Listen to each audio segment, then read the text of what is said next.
Жоғарыда айтылған үштік газ одағы деп аталған жоба неге дәл қазір іске асырылмақ? Одан біздің ұтар немесе ұтылар тұсымыз бар ма?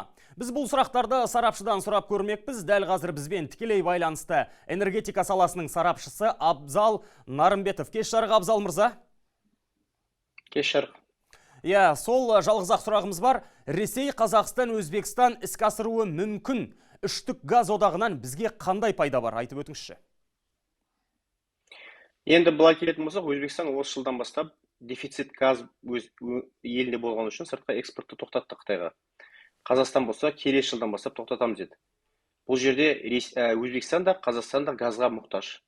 Ал Ресей болса, жәндегі северный потоктан тоқтатылған газдың мөлшерін, менің өз ойым, Қазақстан және де Өзбекстанға тарту жолын қарастырып жатыр. Яғни біз бір Ресейдің нарығын ішіне кірудің бір несі деп ойлаймын, одақ. Өзінің бір жеке бір тарифі болады ішінде, өзінің бір жеке бір келісім шарттары болады деп ойлаймын.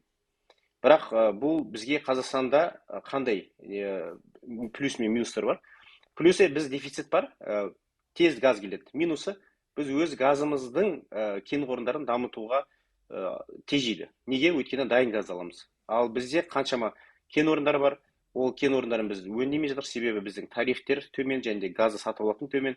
Сол проблемаларды шешпей, біз оңай жолмен қысқа мерзімдік оңай жолға көштік. Сол жағы алаңдатады. Өз газымызды дамытып, өз газымызды өзіміз қолданған дұрыс еді, негізі жеке ұлттық мүдде жағынан. Менің ойым сол.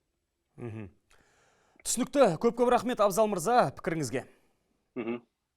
Рахмет.